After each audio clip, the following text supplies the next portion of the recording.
As I alluded to in the previous video, when we're talking about evaluating our sample evidence in a hypothesis test, we are ultimately making a statement about where our sample evidence lies in the sampling distribution of this statistic. So, to illustrate, let's think about what happens when we test a mean. Typically with tests about a claim about a mean, we'll take a sampling distribution that is either a t distribution or a standard normal distribution, where we assume our null hypothesis is true. For each test, we have what we call a critical region. So our critical region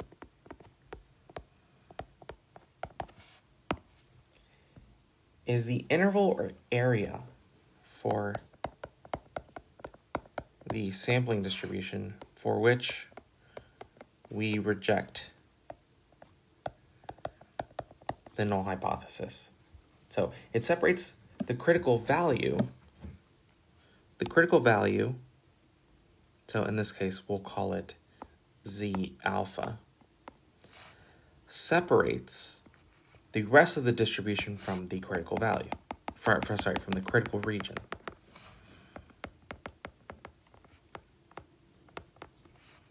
If your test statistic lands somewhere outside the critical region, then we fail to reject the null hypothesis. If it lands inside, we reject.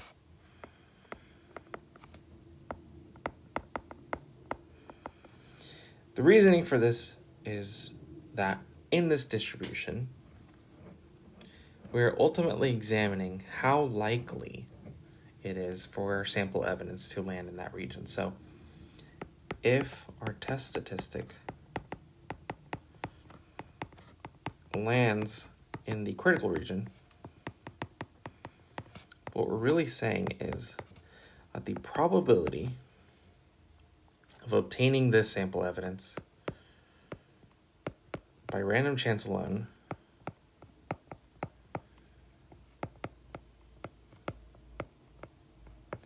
given H0 is true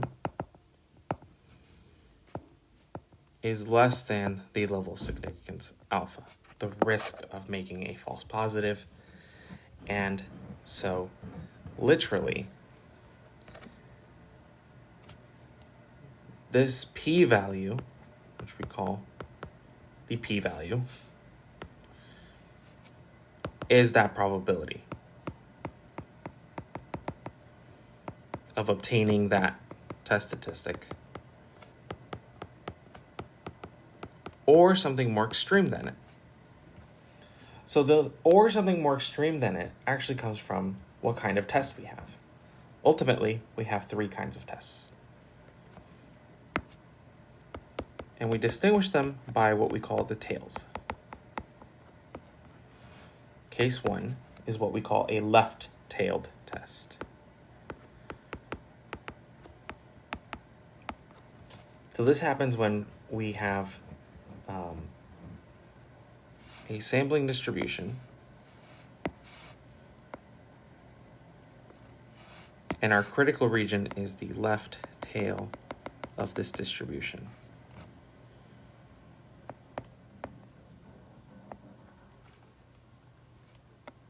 And this arises when we have, in our null hypothesis, remember our null hypothesis is always a statement of equality. Let's just say for the sake of illustration that we're talking about a standard deviation, maybe it's equal to 1, and the alternative hypothesis is that this in fact is less than 1. So less than in the statement for a alternative hypothesis indicates we have a left-tailed test. So this is the important piece here. 2, we can have a right-tailed test.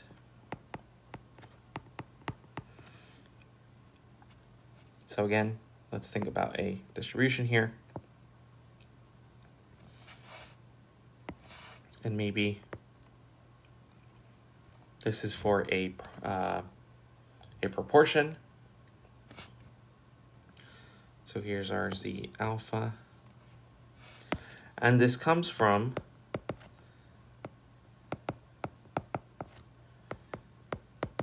an alternative hypothesis in which our parameter may be greater than the hypothesized value.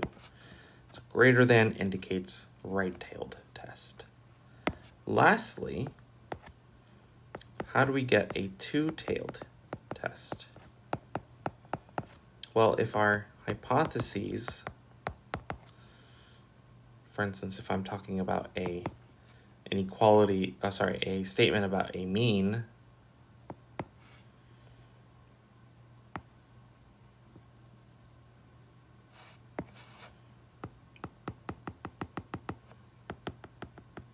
this is not a great picture, sorry.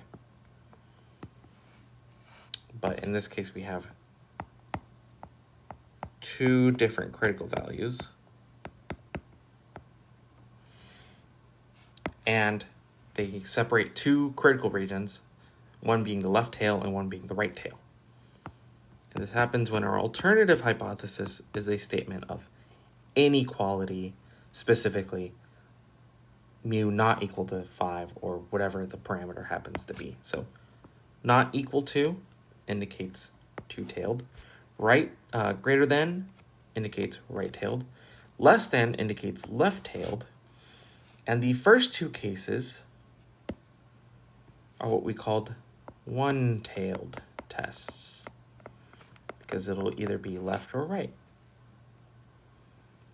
Lastly, we should make a note that this is talking about one parameter tests. What happens if we have two parameters? So how do we get a left-tailed test, a right-tailed test, or a two-tailed test when we're talking about equality of parameters? So for sake of illustration, let's say our left-tailed test, we're talking about the equality of two means, but the alternative hypothesis is that the first one is in fact less than the second one, which we've noted before also means we could write it this way. That the difference in the means is actually less than 0. Similarly, for a right-tailed test about equality of, let's say, standard deviations,